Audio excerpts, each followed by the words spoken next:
Good evening and welcome.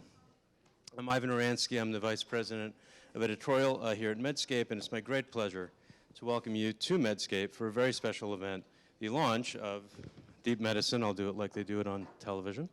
The latest book by Dr. Eric Topol, who is our editor-in-chief here at Medscape.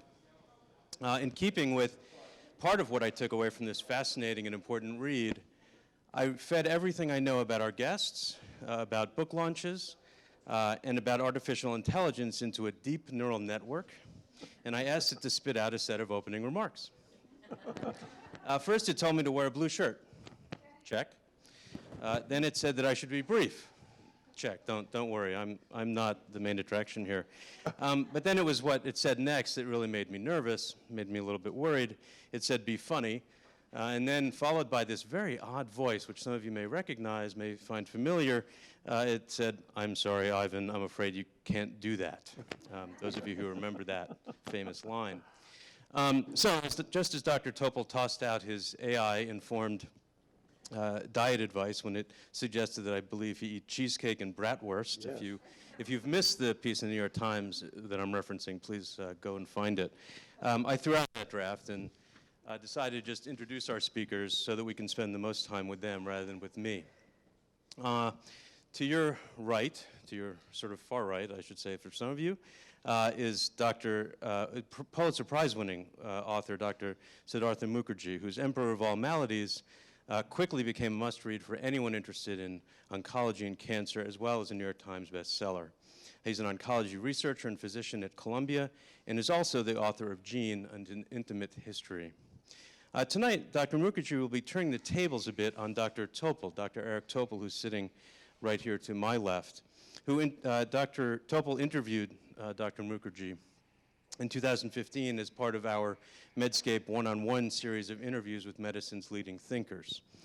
Dr. Topol is a practicing cardiologist at Scripps in La Jolla in California, and the editor-in-chief, as I mentioned, here at Medscape.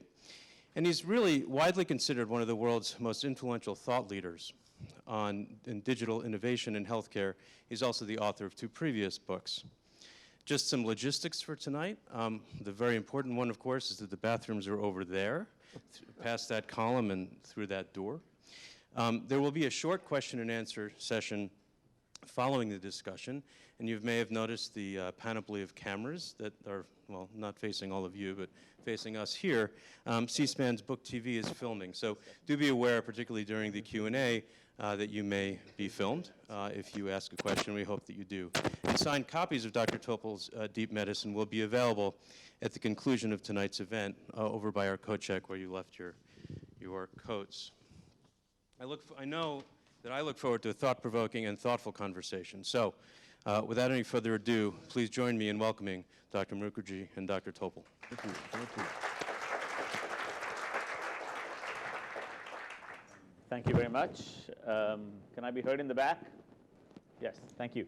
Eric, I thought I enjoyed your book. I enjoyed your article. We've been talking about some of these issues for a long time, for almost a decade, I would say. And then finally, of course, this book. Maybe we start with some definitions so that people are up to speed. When you talk about artificial intelligence and when you talk about deep learning, machine learning, what do you mean? And we'll come to the medicine part in a second. What is it? What does it do? Computers have been in medicine now for, what, 20 years, maybe longer, 30 years. Computational algorithms have been in medicine for 20 years, if not 30 years. What's different and why? And explain how deep learning and artificial intelligence is fundamentally different, and define it for us. Sure. Well, that's good. And we haven't rehearsed anything, so I don't know what Sid's going to ask me, so that's a good one, Sid. Well, really what we're talking about is the deep learning story got rooted just less than a decade ago in Toronto, University of Toronto, by Geoffrey Hinton and his colleagues. And it was a whole new way to, a subtype of AI, really. What it basically is the idea of taking data and putting it through neuron layers that no human says how many layers, but the layers of these artificial neurons determine what it takes to read the features, whether that's speech or image. And it was applied initially to ImageNet, which was a fantastic labeled images that Fei-Fei Li and their colleagues put together, millions of images that were very carefully annotated. And what Jeffrey was able to show was that when you do this, you can read images, interpret them, classify them as well as human beings. And then over time, over the last few years, even better.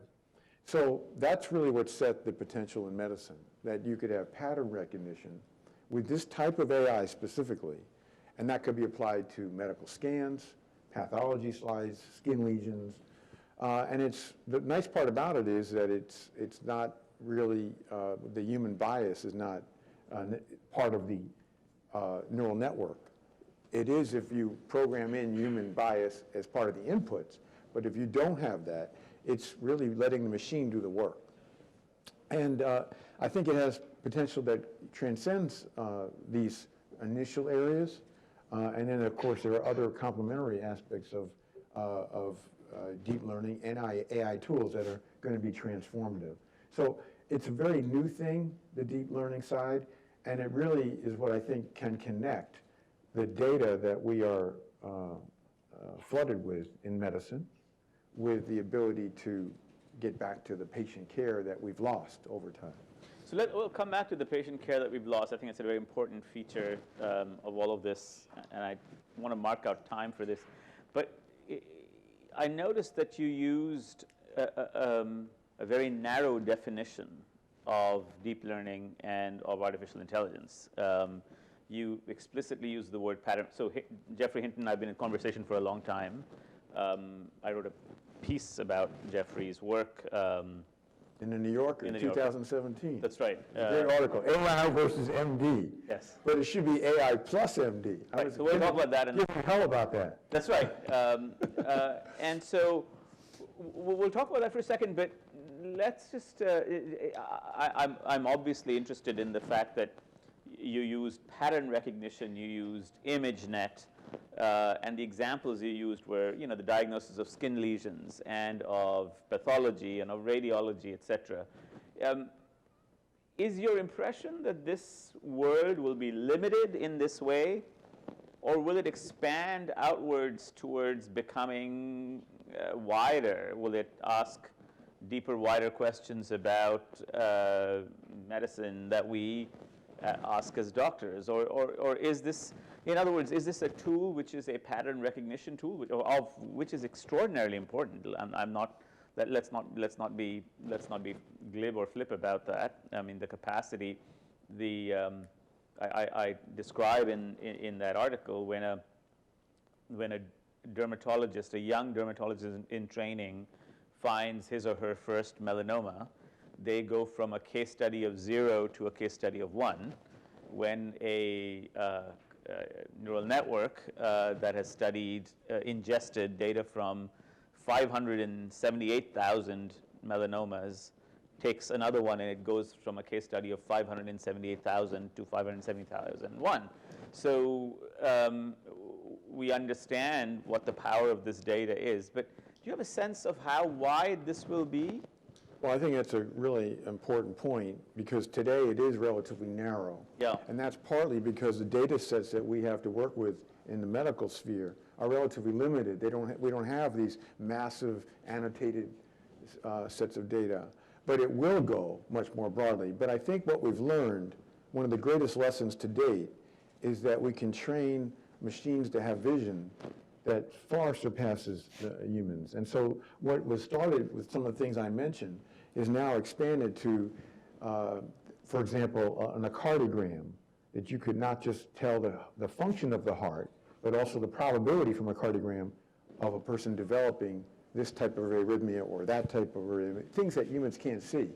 Perhaps the greatest example of that is the retina, which you can tell a man versus a woman without necessarily having to look at the retina picture. Yes, I know that. But it turns out that this is something that no one still has yet explained. It emphasizes the black box explainability feature. But if you give retinal experts, like international authorities, to look at retina pictures, they can't tell. It's 50-50 chance if they're going to get that right, male or female. But you can train an algorithm to be more than 97, 98% accurate, and no one knows why. So when you say narrow, we are only starting to imagine the things that we can train machines to do, and then when you start bringing in all the different layers of a human being, and the corpus of the medical literature, and the sensors, the genomics, the microbiome, all these different things, then you have a setup that's much more broad, both for the individual as well as for people that are providing care for that person. One of the things we'll obviously touch on is privacy, which is an incredibly important arena. So let's just chalk out some time for that. But I was obviously impressed. I mean, from my field is cancer. I was impressed by the data that's come out of the UK Biobank in terms of breast cancer predictability. And you discussed a little bit about this. So just to give you a sense, the audience a sense of how this world is moving, and this is also true for cardiovascular disease, but how this world is moving, if you took the pie chart for familial breast cancer. So imagine you have breast cancer in your family. You know that it has crossed multiple generations. In the past, our capacity to predict whether you yourself, a woman or a man, were at risk for future breast cancer was limited to usually single highly penetrant genes like BRCA1 and BRCA2. And people would make sometimes important decisions in their life, Angelina Jolie being one of them, important decisions in their lives based on that genetic diagnosis. Right. But if you looked at that pie chart of people with familial breast cancer, we're only talking about people with familial breast cancer, only about 10 to 20% of that pie chart was predictable in terms of single highly penetrant genetic changes. The rest of it was dark matter to some extent. In other words, you could come to me as a physician and say, look, I have familial breast cancer in my family, obviously. Can you tell me what my risk is? And I would say, if you don't have BRCA1 or BRCA2 mutations, I can't tell you what your risk is. I can't tell you whether you're at the highest quartile of risk or at the lowest quartile of risk.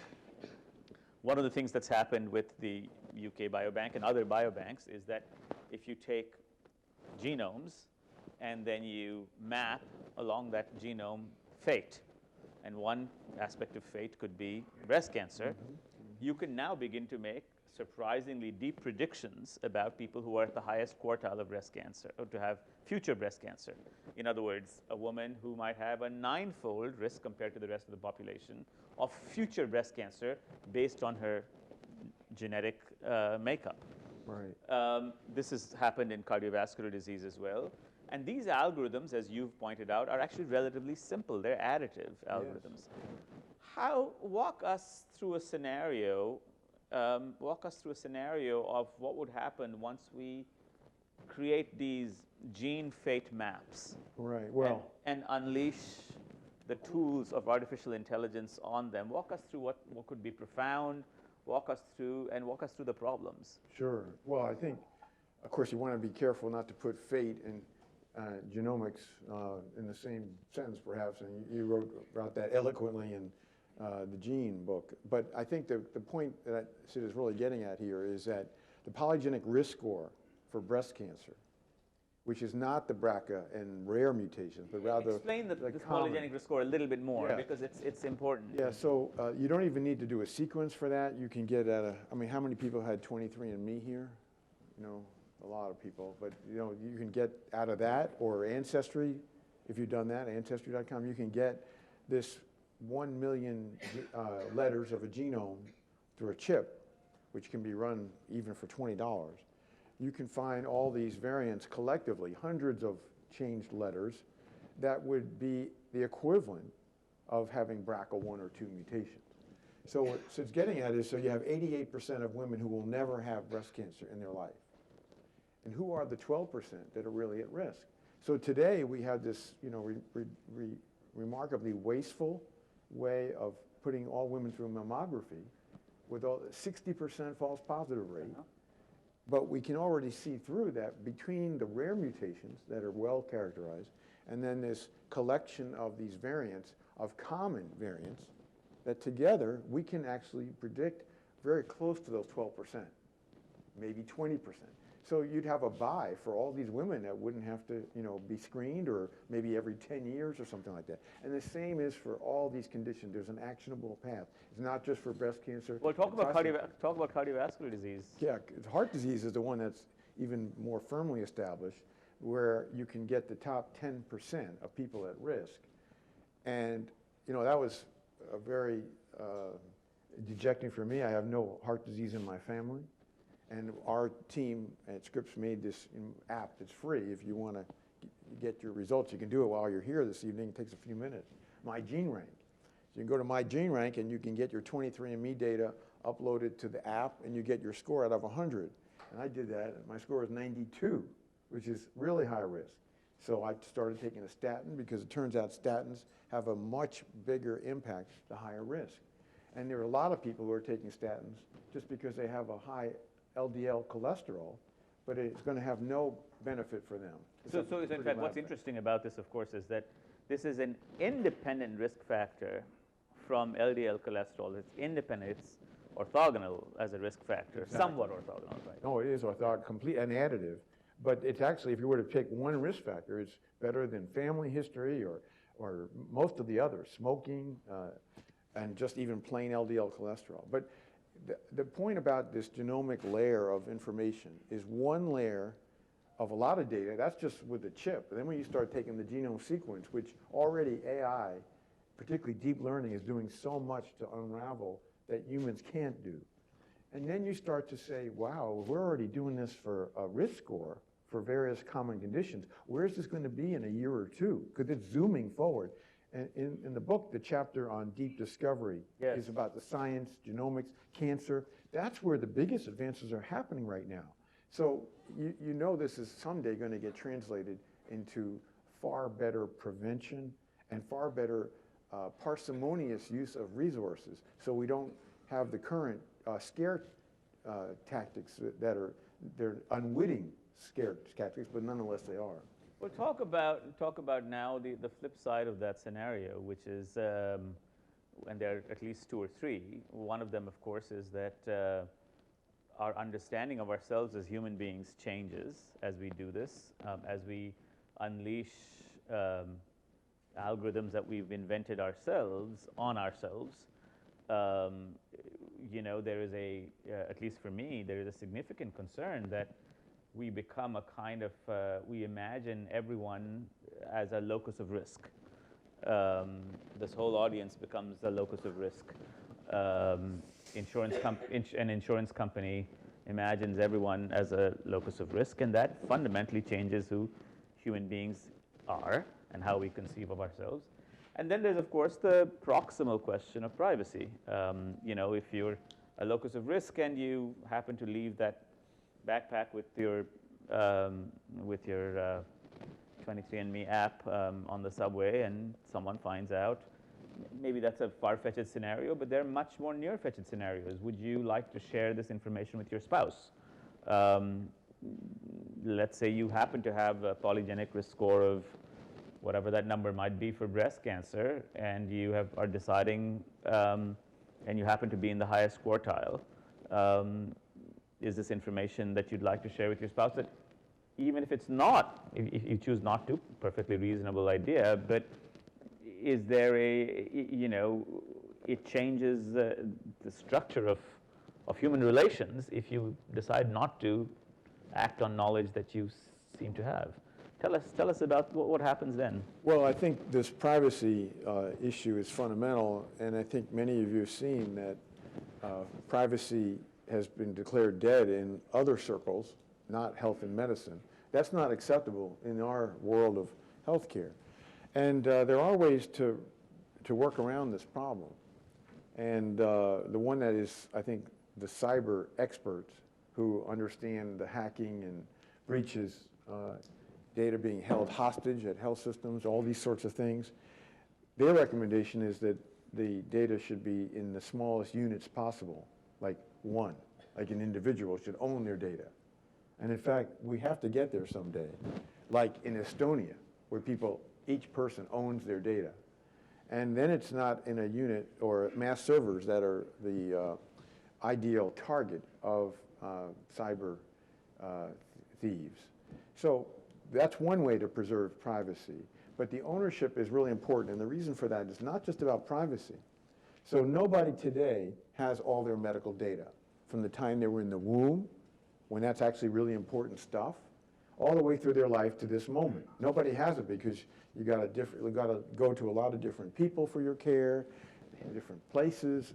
Nobody has it. But if you're going to do AI and be able to prevent conditions or better manage them, you've got to have all the inputs. We know that. And nobody here has them. So we have a balance between maximizing privacy, but also aggregating all that data.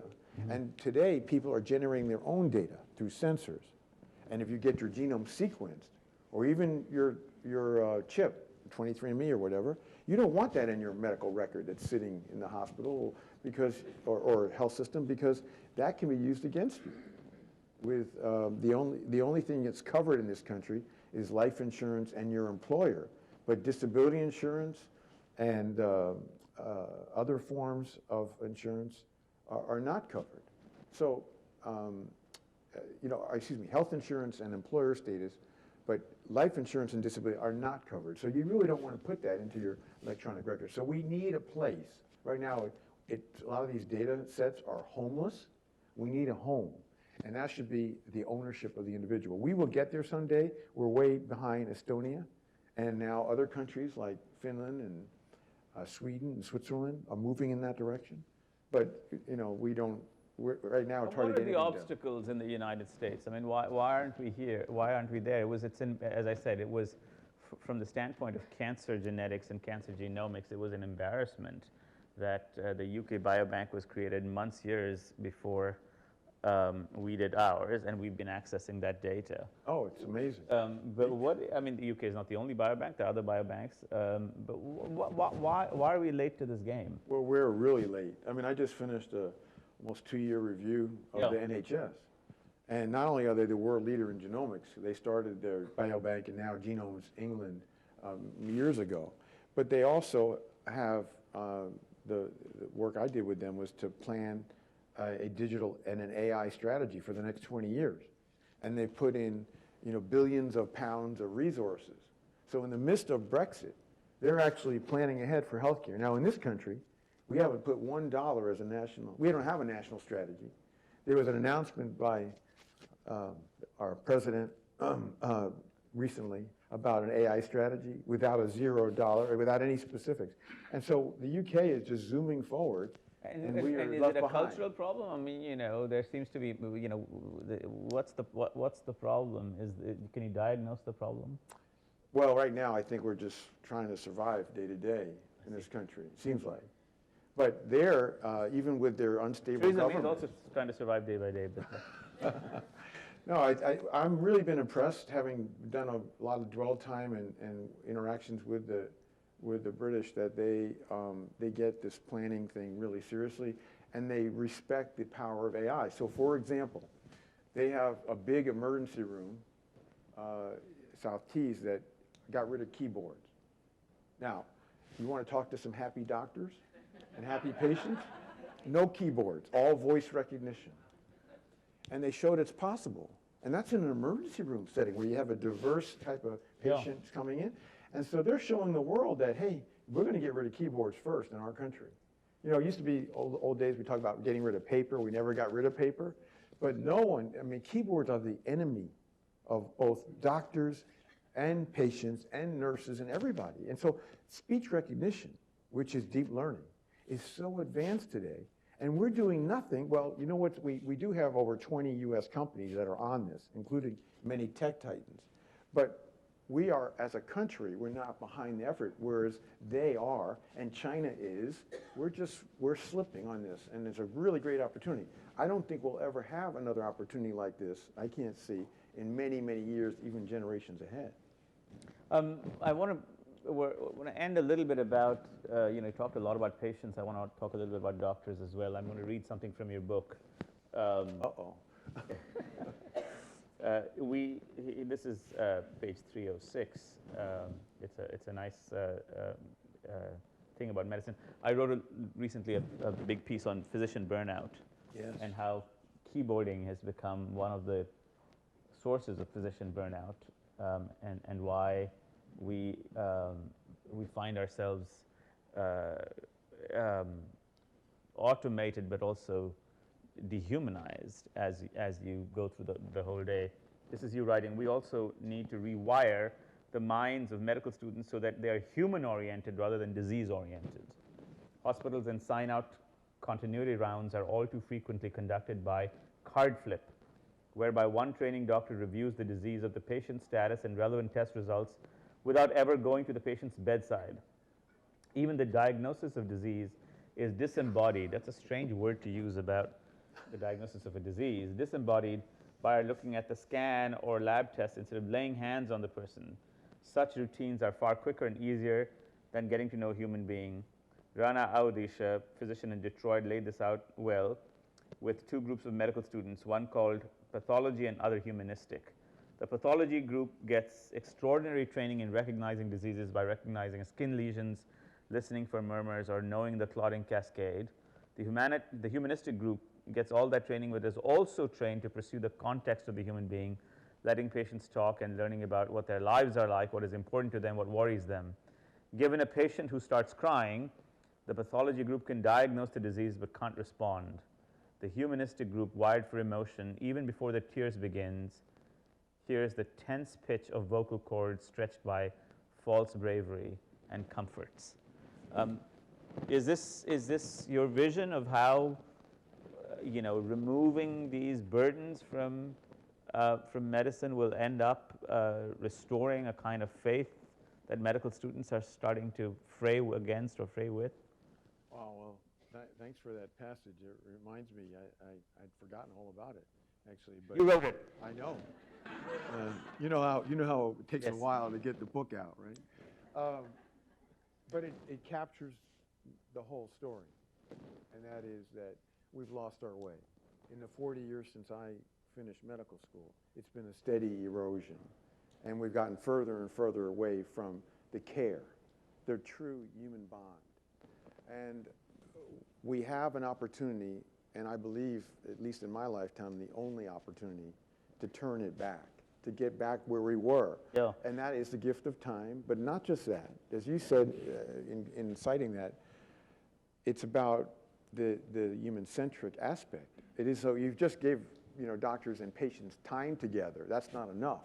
It's got to be cultivating how that is so incredibly important. The restoration of trust, the presence, this precious relationship Yes. that used to be intimate. It used to be sacrosanct. I What's happened? I give my medical students, when I have medical students on rounds, at the last day of rounds, I give them a week to prepare, but I give them two options. One option is to choose a topic, a pathology topic of choice, triple-negative breast cancer, acute leukemia in the elderly, whatever it might be. That's one choice. And the other choice I give them is to say, take any of your patients that you've presented, but I want them presented in the full. So I want to know where they were born, what their real, what their name was, how many, make a three-dimensional human being out of this patient. And you cannot imagine the skew. So 5 to 7 years ago, the skew was everyone wanted to present triple-negative breast cancer. Now, everyone wants to present the patient. Everyone wants to present, the medical students want to present the so-called three-dimensional patient.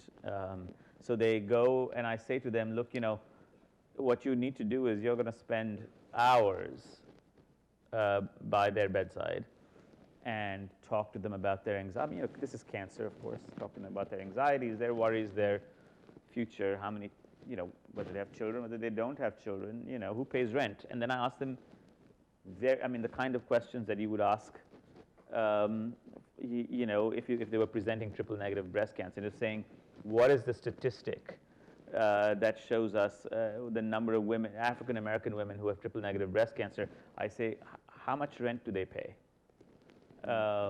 What is the cost in where they live? What is the cost of a typical day's meal? And if they don't know the answer to those questions, they have to go back and ask those questions again. Anyway. So we need more teachers like you. Oh, I'm not the best. I'm the most impatient teacher you could ever imagine. So I think it's time for. I mean, I think we've covered a vast ground. You have defined for us a new kind of medicine, that on one hand liberates patients, liberates the idea of medicine itself, but also has a powerful influence on doctors and how we think of ourselves. Maybe I'll end with one last question from me and then open it up to the audience. Who are the skeptics? Who doesn't believe you and why? Why should we not believe you? Well, there's a good reason not to believe, and that is we have a history of the administrators, the managers, the business people, to squeeze clinicians more and more. So if there's more productivity and better efficiency in workflow, the natural default mode is going to be, oh, see more patients, read more scans, read more slides. So if we, as a medical community, don't stand up, and that means both the clinical people and the patients, to this force, this business force, then we won't see the potential here. So that's the real big challenge. As far as the naysayers, they're most everyone, because they are, things have gotten pretty cynical. And we watched the electronic health record, the singular worst disaster to happen in medicine in recent decades. It's given digital a bad name. So a lot of people think that's somehow a continuum of AI when it couldn't be further from the truth. I'll give it back to Ivan. Thank you very much. Thank you. It says it is on now. Thank you.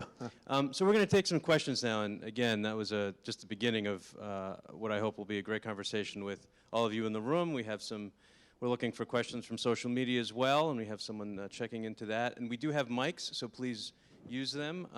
Be warned that the people holding the mics are going to continue to hold on to the mics because as all of us who've been to medical conferences, and actually, frankly, any conference knows, we do wish and actually require that your question begin as a question, or at least contain a question, if not begin as a question. So be warned of that. But please, if everyone can raise their hands, I think I saw one over here. We can start there. Trying to turn it on. I'm trying to turn it on. Just a second. It's on. Oh. Speak into it and see. Okay, here we go. Hi, good evening, everyone. Thank you so much for this opportunity. I am really excited to be here. Just a small backdrop. I graduated from residency last year. Just started my newly minted attending role late last year. And this just reminds me when I was studying for my boards, I cooped myself up in my room, and my older brother would laugh and mock at me and say, by the time you're done with all your studying, AI is going to do your job. So my question is the following, because that kind of scared me. Do you really think that AI will completely, utterly take over our job as doctors? Or is it just the No. AI plus MD? Yeah, no, it's AI plus MD. That's why I was giving Sid a rough time about the verses, but he didn't pick that title for his New Yorker piece. No, I think the point you're getting at, though, is, today you can look stuff up on Google. Well, tomorrow you'll have all this data processed and through neural nets. So that idea of not being able to get your arms around a person's data is going to be simplified. It's going to further reduce the time burden of trying to, look at a person's data. And also the literature will be at your disposal, which it isn't today. You're trying to keep up with the literature is really difficult. And a lot of that is, of course, most of it is unstructured text, which is right at the moment hard for deep learning. But as Sid alluded to in the outset, we're moving quickly in that so that text will be interpretable. So it's all going to be teed up. That's why we don't need brainiacs going forward in medicine. In the years ahead, we need the people with the highest emotional intelligence, communicative skills, empathy. And that's the difference, I think, we're going forward.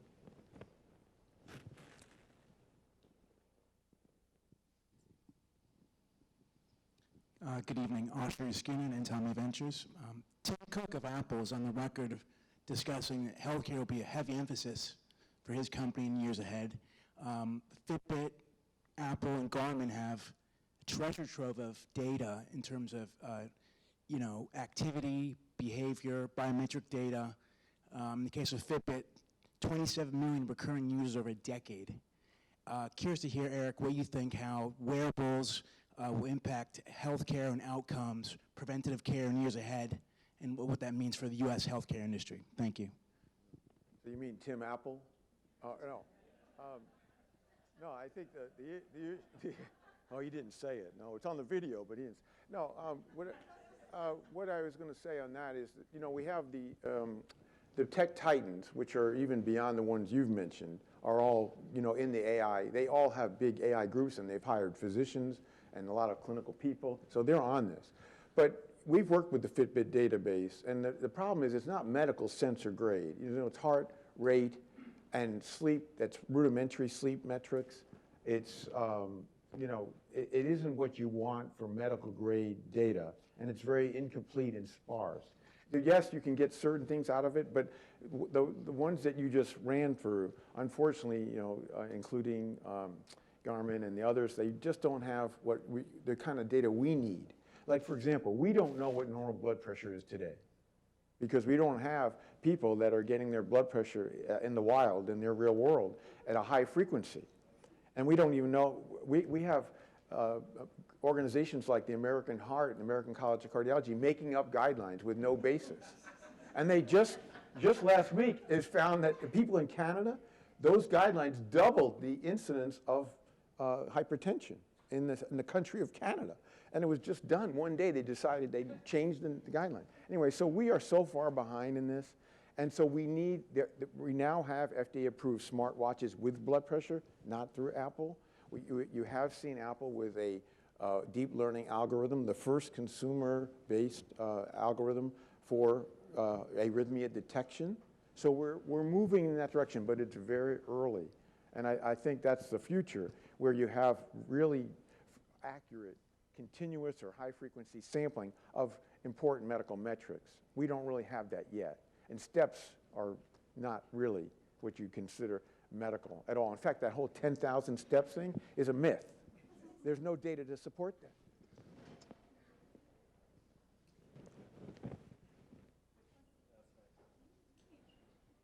Second. Stand up, stand up. Hi, thank you guys. I wrote this down because I was nervous. So I think a lot of us are really excited about this medical frontier that we're all talking about, but wary of issues you've talked about in terms of bias and surveillance and inclusion and those sort of things. Do you have thoughts or recommendations for those of us who work in low resource settings or with vulnerable populations about how we can leverage some of these tools for issues of social justice and health equity? Yeah, I'm sure you have some thoughts on that too, Sid. Well, why don't you start? But I mean, the first thing to say is that this whole AI frontier could make inequities much worse. If it's only used for affluent people, then that's not going to help what we have, which is this big chasm. But today in the New York Times, there's a really good piece about using the AIs for eye diagnosis in India. And that just is one example of how you can use these tools to make diagnoses that were not previously possible, not requiring medical personnel. So if we use this right, we can actually move in the right direction. So it has a lot of potential. Well, I mean, as you know, most of the biobanks that have been available thus far involve basically white people. And we don't even know how to extend those biobanks, particularly the genomic biobanks outside that. And there's a good reason for that. There's a long history and a very good reason for that history of mistrust of all the medical interventions. So the first thing that has to happen, if inclusivity is going to be an important concern, is the first thing that's going to have to happen is that we have to assure ourselves and everyone else that this information will be private, will be used in the right way, will be used in the way that actually helps people rather than hurts people. There's a long history of doing precisely the opposite. So there's going to be a wait period, and unfortunately, it is during that wait period that, of course, the technology will advance rapidly. So we have some important catch up to do. Just to give you one example, prostate cancer is an arena. Actually, essential hypertension is another arena where we badly, cardiovascular disease, badly need data from traditionally underrepresented groups, including women, actually, to start with, but also including women of color, men of color, et cetera. So this is not going to happen overnight, but it's going to happen. It's going to have to involve a trust-building exercise and a powerful outreach with emphasis on powerful before we can get this done. Hi, Eric. So your book sounds fascinating. I'm really excited. My name is Sandeep Johar, so I'm really excited to read it.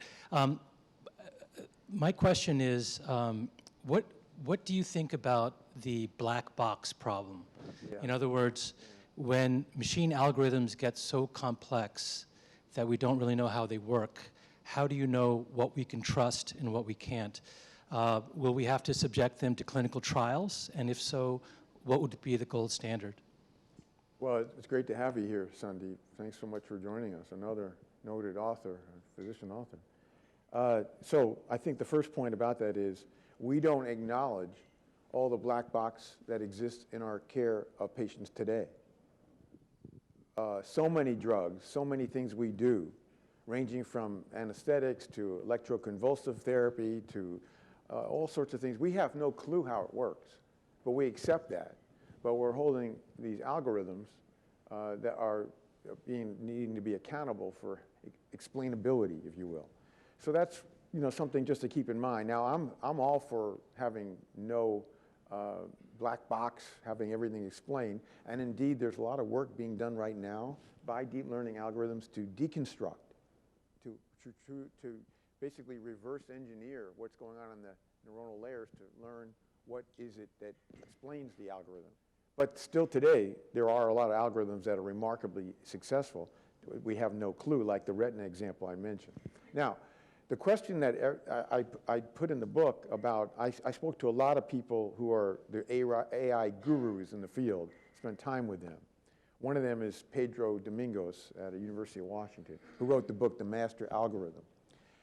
And I said, well, Pedro, what do you think? If you had an algorithm that was 99% accurate for a diagnosis and it had no explainability, he said, I'll take that over any doctor. It's in the book. It's a quote. And so, of course, he's a little leaning towards algorithms because he understands them in general. But the point being, and that gets to the essence of your question, if you have a randomized prospective trial at scale that shows this algorithm does something wonderful with outcomes of patients, are you going to hold it hostage to use it before the explainability feature comes out? I don't know. I don't know the answer to that question.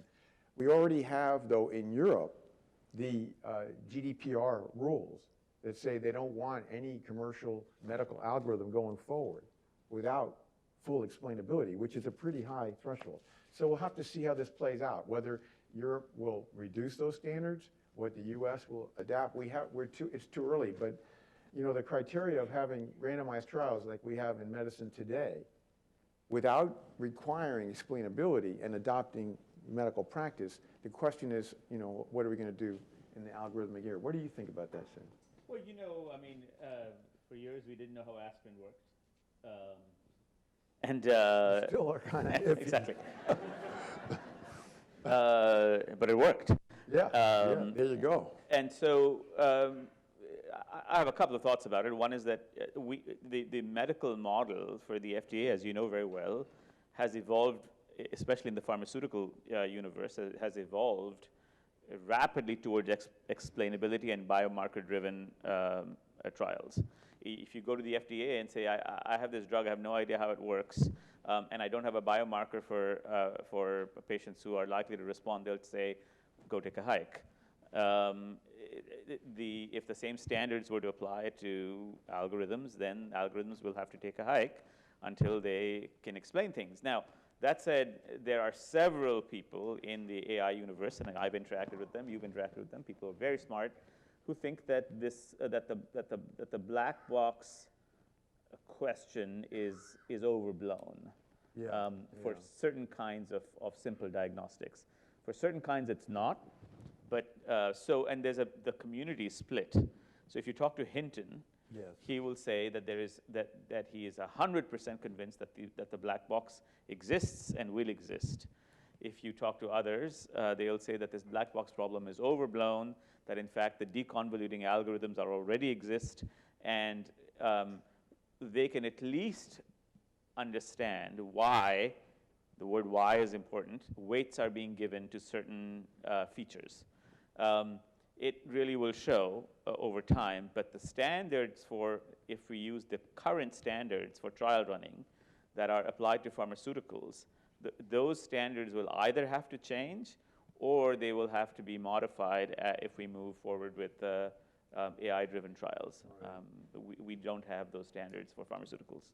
I just want to just acknowledge we had more than 100 people watching on Facebook, so not just those of you in the room, and of course this was recorded and will be shown both on Medscape and elsewhere. But I just want to take a question from one of those social media viewers, Jeff. We'll call him Jeff because that's apparently his name.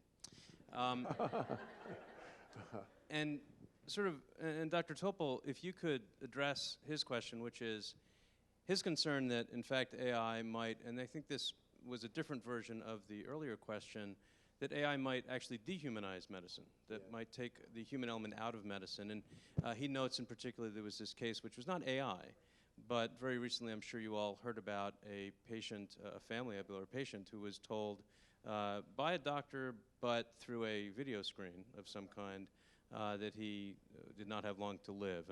And Jeff is curious how you would respond to that. Yeah, that's been going around the last couple of days. The patient in Fremont, California, who was told on a video screen by a doctor remotely that he was going to die in the near term. And of course, that didn't go over too well. And it's ridiculous. But to call that AI is even more preposterous. It's the bad judgment of the doctor to give that message through a video screen. He should have, gone over and seen the patient. So this is about medical care today, not about the medical care of the future. It's not artificial intelligence, human lack of intelligence. Yeah, lack of HI. So I think this is, the crux of it. Could AI make it worse? I mentioned it can make it worse, but it's not. It's in our grasp to go the other direction, because the amount of efficiency, workflow improvement, the basically outsourcing of so much today to then restore a human bond. That is the whole idea of enhancing the humanity, the humaneness of what medicine's all about, because we have this augmentation mechanism. So it has nothing to do with that Fremont robot, quote, robot telemedicine. I'm going to take one more question. I think if I can get a mic over to Seema. I don't know if we can, but thanks, Elizabeth. Where is it? We got it.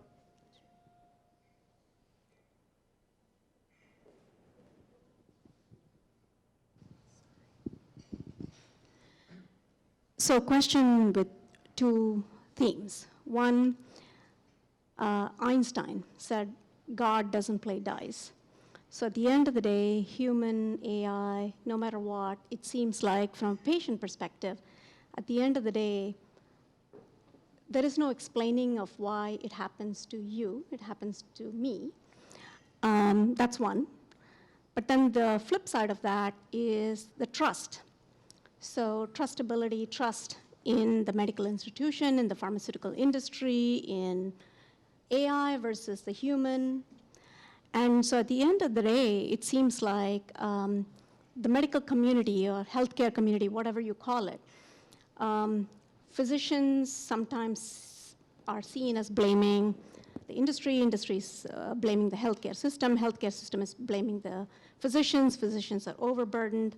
The question is, how can we, as a medical community, healthcare community, enhance trust in the patient or with the patient so the patient feels like, yes, at the end of the day, God doesn't play dice, maybe, but there is enough trust in the healthcare system that, there is, I feel like I'm well taken care of. Well, I mean, the trust doesn't come when you have 7 minutes with a patient and you're not even looking in the eyes of the patient. Okay? And I start the book off with my experience of having a knee replacement and getting roughed up. And that's with an orthopedist who I sent all my patients to when they needed joint replacements. Okay? So I have no trust in that doctor. I'll never go back and see him when he recommends that when I'm having a really rough time and can't sleep from pain and crying, he says I should go see my internist to get antidepressant medicines, right? No. Well, tell the story. Actually, this is an important story. Yeah, I mean, You and I talked about it over dinner at Scripps, right? Yeah, It's very yeah. moving. It's a very moving story. Tell the story. No, it's about the trust of when you're really down and out, and I was having. So what happened? So you had, Yeah, tell the full story. Well, I wrote a book about it. No.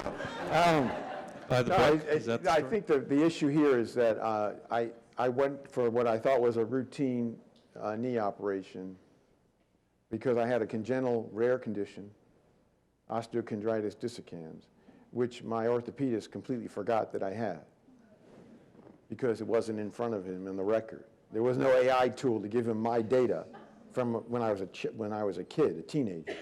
So I went in and had the operation, which was a grand success. And then very soon thereafter, I went south and had what looked like a gangrenous leg, and it was just horrendous, the worst torture. I mean, I was ready to kill myself. I understood fully why people become opiate addicts, and I thought it was over. So when I went to see him with my wife, that was what the message was. I needed antidepressant medicines. Okay, so that kind of tells a story of where medicine is today, because I only had like 3 minutes. I wasn't even examined, okay? I had this horrible looking knee and leg and no one even looked at it.